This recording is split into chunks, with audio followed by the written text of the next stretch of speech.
Good afternoon प्यारे विद्यार्थियों।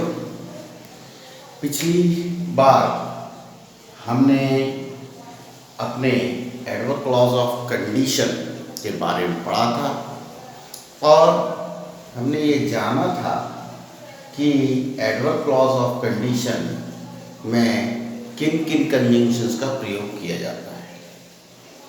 आज हम यहाँ केवल इफ जो कंजंक्शन है उसका प्रयोग करते हुए या कुछ अन्य कंजंक्शन का प्रयोग करते हुए टाइप्स ऑफ कंडीशंस जो होती हैं यानी टाइप्स ऑफ कंडीशनल क्लॉजेस के बारे में पढ़ेंगे। लेकिन सुविधा की दृष्टि को रखते हुए यहाँ संपूर्ण कंडीशंस को जितने भी प्रकार होते हैं उनको दो भागों में विभाजित कर दिया है। अब हम ये देखते हैं adverb clause of condition. Adverb clause क्या है, कंडीशन क्या करते हैं एडवर्ब, ये हम पहले ही जान चुके हैं कि एडवर्ब क्लॉज का काम है जो मेन क्लॉज में आए हुए एक्शन है उसकी दशा बतलाना और साथ में क्या है जो एक्शन है उसको दशा बतला के मॉडिफाई करना, जो कि हम यहाँ पिछले वीडियो में देख चुके हैं और विभिन्न उदाहरणों से समझ चुके हैं। अब यहाँ हम real conditions adverb clause of types of conditional clause में पहले रियल कंडीशंस पढ़ेंगे। लेकिन महत्वपूर्ण बात ये है कि हमें यहाँ देखना होगा कि इफ क्लॉज या अनलेस हो या फिर दूसरी कोई, लेकिन कंडीशंस जब इस तरह की हों तो उनके जो मेन क्लॉज होता है उसमें जो परिणाम हम बताते हैं वो एक्सपेक्टेड रिजल्ट को देखते हुए किस मॉडल का प्रयोग किया जाना चाहिए और उसका फॉर्मेशन, वर्ब का फॉर्मेट क्या होगा, स्ट्रक्चर क्या होगा, इस चीज़ को हमें जानना जरूरी है। मतलब उसका फ्रेजल स्ट्रक्चर हमें देखना होगा। तो यहाँ पर हम देखते हैं adverb clause of condition, types of conditional clauses. पहला है ए रियल कंडीशंस, वास्तविक दशाएं या वास्तविक कंडीशंस जो होती हैं और या उसमें कुछ फैक्ट भी हो सकते हैं और कुछ हम ऐसी एक्सपेक्टेड कंडीशंस भी रहती हैं, तो हम उनको पहले समझेंगे। देखते हैं if you heat water at 100 degree Celsius, यदि आप पानी को 100 डिग्री सेल्सियस पर उबालते हो क्या होगा, इट बॉयल्स। ये साधारण सर्वविदित सत्य है, यूनिवर्सल ट्रुथ या फैक्ट कह लीजिए या फिर जनरल ट्रुथ कह लीजिए। तो अगर ऐसी स्थिति है कि हम ऐसी कंडीशंस के बारे में बात कर रहे हैं जो फैक्ट हैं और उसको इफ लगा के बोल रहे हैं, तो वहाँ जो हमारा वर्ब का स्ट्रक्चर होगा वो हमें देखना है। इफ यू और उसके बाद हमने यहाँ हीट के नीचे लिखा है सिंपल प्रेजेंट, यानी कि हम हमारी वर्ब क्या है, अगर जनरल ट्रुथ या फैक्ट के बारे में बता रहे हैं तो आपको मालूम है कि हम ये सारी व्याख्या क्या है present simple, present indefinite tense में लिखते हैं।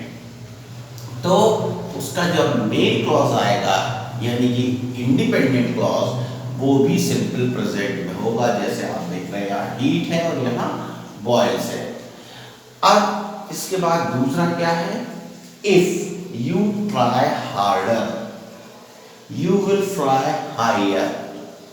लेकिन यहाँ पर आप सोच रहे होंगे कि यदि आप, जैसे मतलब इसका मीनिंग यदि आप ज़्यादा परिश्रम करेंगे तो आप ज़्यादा ऊंची उड़ान भरेंगे।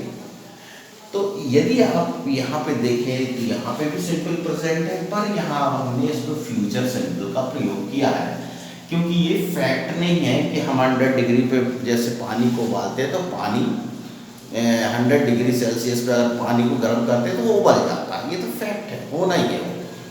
लेकिन ये हमारा एक्सपेक्टेड रिजल्ट है, मोस्ट एक्सपेक्टेड रिजल्ट। अगर हम ऐसा करते हैं तो ज़्यादातर संभावित स्थिति जो बनती है वो तो ऐसा होगा। तो अगर ऐसा करते हैं तो ऐसा होगा। जैसे हम कहते हैं यदि तुम परिश्रम करोगे तो सफल होगे। हिंदी में जब हम बोलते हैं तो दोनों तरफ गागे की यानी फ्यूचर नज़र आता है, लेकिन हमें दोनों पार्ट को फ्यूचर में नहीं लिखना है।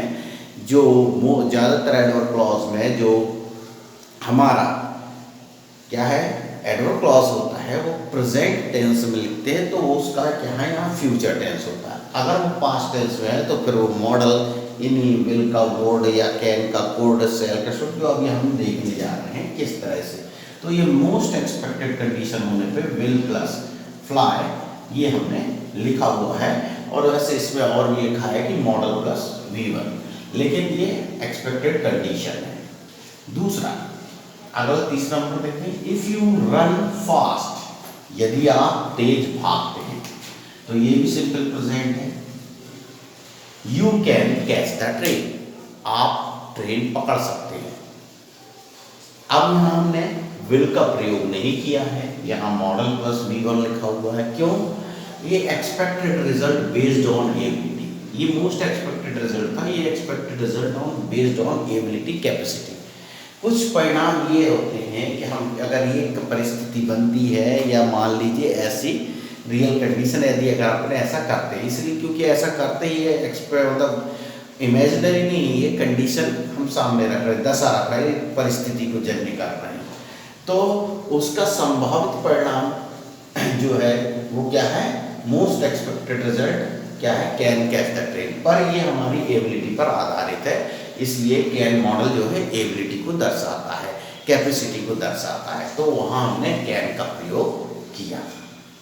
तो यहाँ हम साधारणतः तो हमने मॉडल प्लस V1 इसलिए लिख दिया क्योंकि अगर सिंपल प्रेजेंट है तो हमारा जो मेन क्लॉज होगा अगर वो ये फैक्ट बेस्ड नहीं है तो मॉडल प्लस V1 आएगा।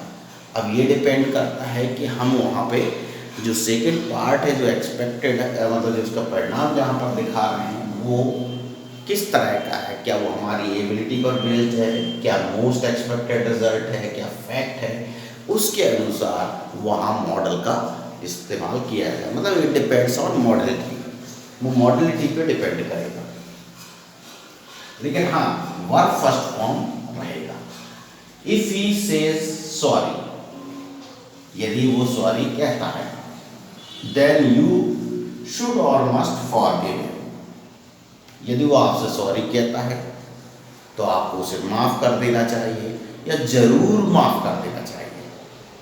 तो ये तो हमारी मॉडलिटी पे डिपेंड करता है। लेकिन हम ऐसी स्थिति में जहाँ suggestive thing to be done, यदि ये कंडीशन हमने दी है कि यदि ऐसा होता है तो आपको ऐसा करना चाहिए या ज़रूर करना चाहिए, इसलिए suggestive thing to be done है तो शुड या मस्ट मॉडल का हम यहाँ प्रयोग करते हैं। अब हम आते हैं बी, एक्सपेक्टेड या सपोज्ड कंडीशंस। अब हम सपोज्ड कंडीशंस लेते हैं जो एक्सपेक्टेड में सपोज्ड कंडीशन, हम यानी कि मान लो ऐसा होता है, कभी कभी करते हैं।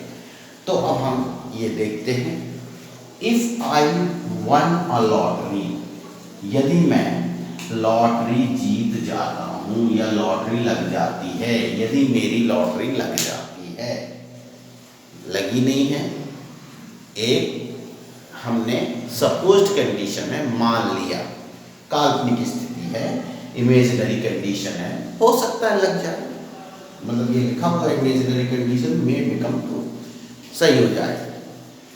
तो ऐसी कंडीशन में हम यहाँ सिंपल पास्ट का प्रयोग करते हैं। I would buy a luxurious car, तो मैं एक लग्जूरियस कार खरीदूंगा। I would buy a flat, I would buy something else. तो ऐसे हम क्या है कंडीशंस को वहाँ प्रस्तुत करते हैं। तो यहाँ वुड प्लस V1 हो गया, ये भी मॉडल है जैसे मॉडल प्लस V1 है, लेकिन यहाँ पास्ट हो जाने पर कोई भी प्रेजेंट फॉर्म मॉडल करना आगे पास्ट फॉर्म ज़्यादातर मॉडल के आएंगे। पास्ट की कंडीशन है, सपोज कंडीशन हम ज़्यादातर पास्ट में लिखते हैं एडवर्ब क्लॉज ऑफ कंडीशन में, तो हम ज़्यादातर जो मॉडल सेलेक्ट करेंगे वो पास्ट सेकंड फॉर्म ही सिलेक्ट करेंगे मॉडल का, यानी कैन का वुड, विल का वुड, शैल का शुड या वुड जो भी हो, इस तरह से हम सिलेक्ट करेंगे। तो इस तरह इनका स्ट्रक्चर है। ये साथ में चलते हैं, ये इसलिए बता रहे हैं क्योंकि हम ज़्यादा से ज़्यादा हम क्लॉज तो सीख ही रहे हैं, साथ में साथ सेंटेंस फ्रेमिंग भी सीख रहे हैं कैसे है, और साथ ही साथ हमें ये मॉडल का उपयोग भी इसके साथ सीख रहे हैं। अब इसके बाद है if I were the CM of my state, यदि मैं अपने राज्य का सीएम होता। देखिए यहाँ आप वॉज भी लिख सकते हैं, और ज़्यादातर क्या है इमेजिनरी कंडीशन होती है, तो हम उसमें आई हो, ही हो, सब हो, तो उसके बाद ऐसी सपोज्ड कंडीशन में हम वर का प्रयोग ज़्यादातर करते हैं। आप वॉज का भी कर सकते हैं। तो सीएम ऑफ माई स्टेट, यदि मैं अपने राज्य का चीफ मिनिस्टर होता, I would focus on employment oriented schemes. यदि मैं अपने राज्य का सीएम होता तो मैं रोजगार उन्मुखी योजनाओं पर ज़्यादा ध्यान केंद्रित करता। तो ये किस टाइप की, ये भी इमेजिनरी कंडीशन है।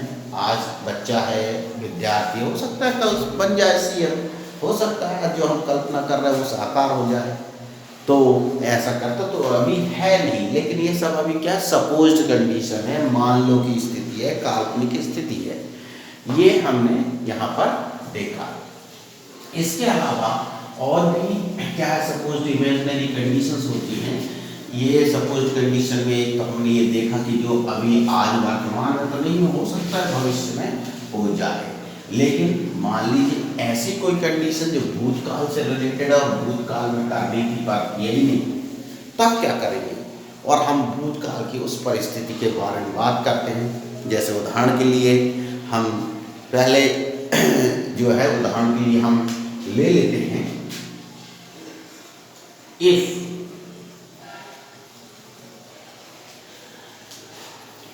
you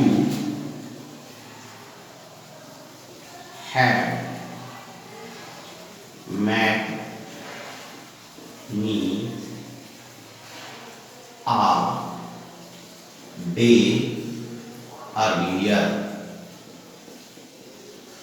यदि आप मुझे एक दिन पहले मिल गए थे, एक दिन और पहले मिल गए होते, मतलब मिले नहीं। तो ऐसी कंडीशन जो भूतकाल में होनी थी पर नहीं हुई, वहां पर हम पास्ट परफेक्ट फॉर्म का यूज करते हैं। If you had met me a day earlier, I would have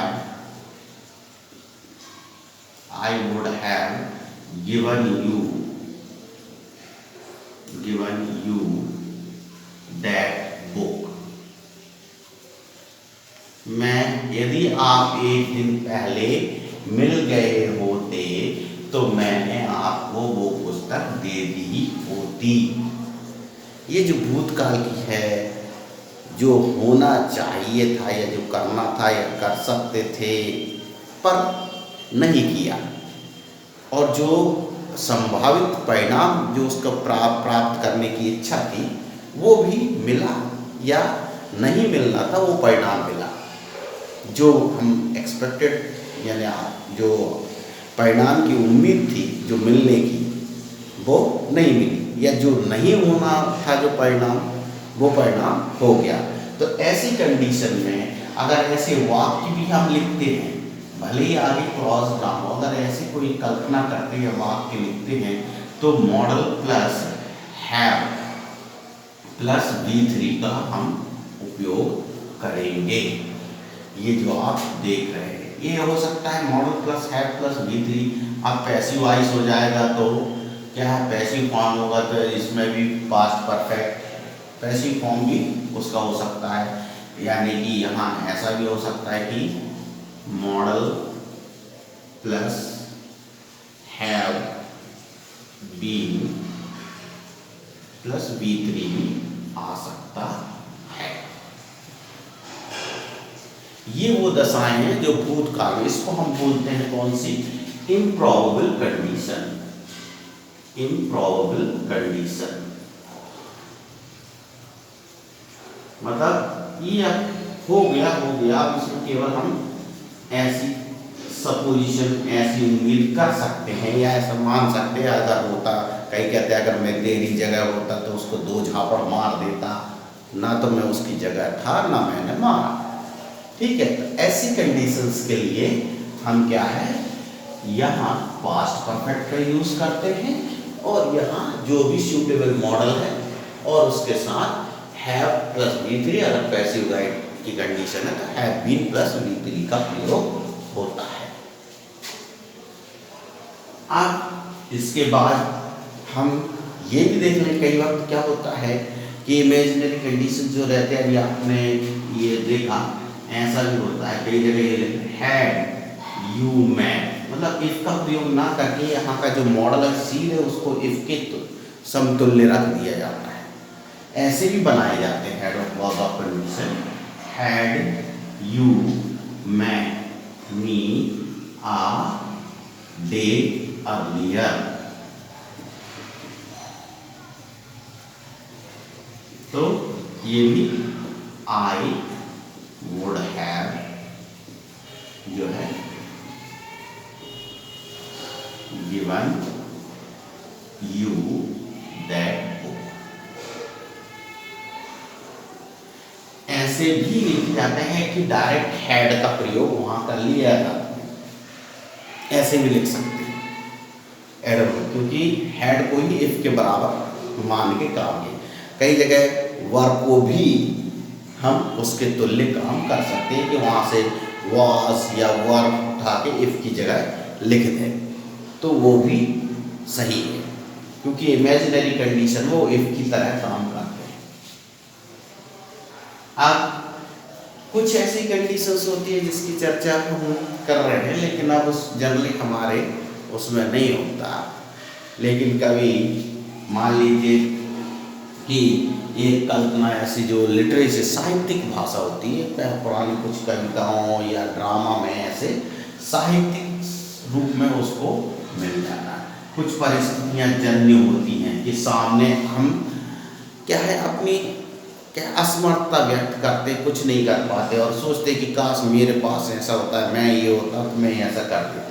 जैसे टेम्पेस्ट में मिरांडा जब क्या है समुद्र में तूफान उठता है और उसके पिता के पास जादू शक्ति होती पर उसके पास जादू शक्ति नहीं होती, तब वो ये सोचती है कि यदि काश मेरे पास जादू शक्ति होती तो मैं इस तूफान को रोक देती। तो वो उस समय बोलती है, oh would that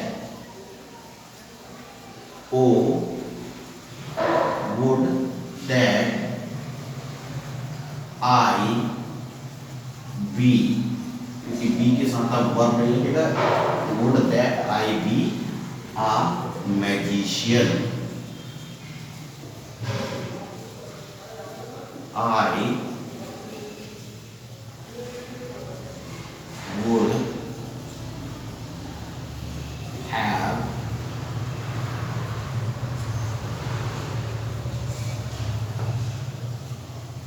I would have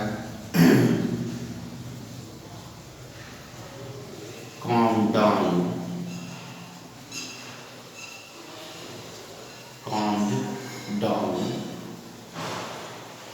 the tempest.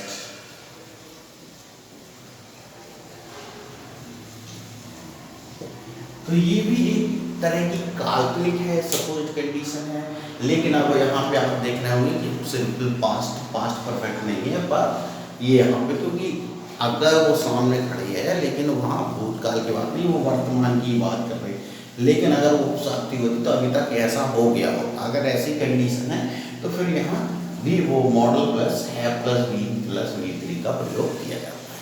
तो ये तो सब निफस कि हम ये सब कुल मिला के ये जो स्ट्रक्चर हमने देखा है, यहाँ अर्थ ये था कि हमारा जो कुछ हम लेखन कार्य करते हैं, राइटिंग वर्क करते हैं, जिसमें इमेजिनरी कंडीशन होती है, एब्स्ट्रैक्ट कंडीशंस होती हैं हमारे सामने, तो वैसी परिस्थितियों पे ऐसी परिस्थितियाँ, ऐसे आर्टिकल, ऐसी स्टोरीज में हम उन विचारों को कैसे अभिव्यक्त करें, उनके ये तरीके दिए थे कि उन वाक्यों की रचना हम कैसे करते हैं, कैसे लिखते हैं कि वो जो भाव है हमारे अंदर का वो सीधे पन्नों पर आ जाए।